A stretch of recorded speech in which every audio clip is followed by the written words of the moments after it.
Part of the company. He's a master sales trainer and performance coach. We use him all the time.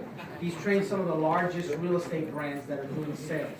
So about a year and a half ago, we shifted our focus on sales. Even though we're doing fantastic in rentals, we decided to not ignore the money. It's out there, and everybody wants to buy it, and now the banks are more flexible and they're lending. So we brought Scott on to kind of help the agents. Another Scott, guys, not the Scott, not Scott Ween. This is Scott Einbinder. This Scott Ween is back there too. There he is. So, guys, round of applause for Scott Einbinder. All right. How are you guys doing? Don't you always see this in the park around here? Yes. Who's from Atlanta? Atlanta. I went to school there. Went to Oglethorpe University. You Oglethorpe? You from Atlanta? No? Who's Oglethorpe? Did anybody know who Oglethorpe is? No. He founded Georgia. Anyway, it's nice to see you guys. So we have Atlanta. Where else? Dallas? Dallas? Papa Steakhouse? Always. They have lobsters the size of whales. Everything's bigger in Texas. Including river commissions. Especially river commissions. There we go. I'm about to go to Texas. Okay. Say no more. So my name is Scott Einbinder. I've been in the real estate industry for about 53 years. I'm 53 years old. I grew up in a family business, so I was very lucky. We had a great company. I was very lucky. I had great parents, great role models. And so I got into the industry with a lot of advantages. I had great mentors. I was always brought up and had the DNA of how to solve, how to resolve. I never looked at anything as a problem. I always looked at it as an opportunity. And so I was very, very lucky to have that advantage. But, I didn't want to be like a lot of people I grew up with to try to take that advantage and just kind of coast along. So I always kind of grew up with a chip on my shoulder to really try to carve out my own niche, my own name, my own perspective. And I was very, very lucky. And I don't want to bore you with my history, but I did own a couple of large real estate companies, a couple of large mortgage companies. I sold them, and at the ripe old age of about 37, I was done. I didn't know what to do. But a friend of mine called me up and said, "Hey, Scott, can you come over to our office and tell us what you did? Because, we're interested." And I went over to a friend's office, sat around a little table, talked really about what I did, just gave some perspectives. And a couple days later, someone called me up and said, "Hey, Scott, I heard you did a seminar over at Rick's office." I'm like, "I did?"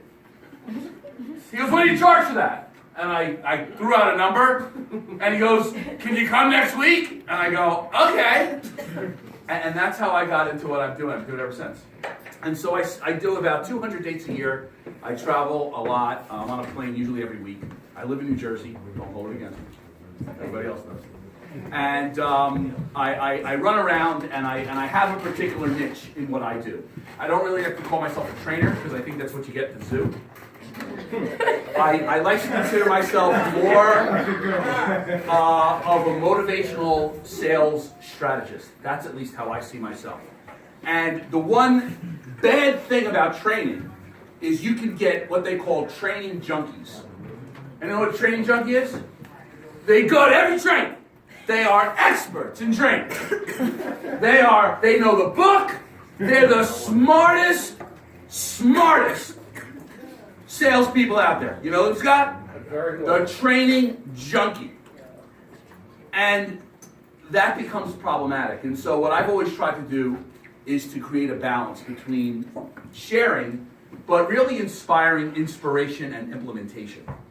That's really the key. And as broker owners, which is groups I love talking to, I do a lot of broker owners, but I love when I speak to broker owners, because when I was coming here, I was thinking, what advice can I give you in the short time that we have together to help make this experience a great experience for you? Who here has owned a business prior to this? What kind of business? I do foreclosures. Foreclosures, okay. What kind? Credit repair. What kind of business? It's an investment as well as a property. Okay, very good. So you've owned businesses before, and lots of time, but the real estate business is really like no other business. It's really like no other business. It's crazy. I mean, it's a crazy business. And it's crazy for a couple of different reasons, because your job Your job as broker owners is to attract and motivate hardworking employees, right? Really? Not at all. There are no employees. They're what? Little businesses. You got to attract little business people. Why that? Little business people. People who are going to come to you and treat a business like a business.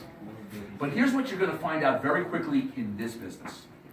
Is you are going to set the example in the tone. That you will attract what you are. You will attract what you deliver. If your agents suck, they don't suck. That's the way I think. That's my attitude. Am I wrong? Am I wrong?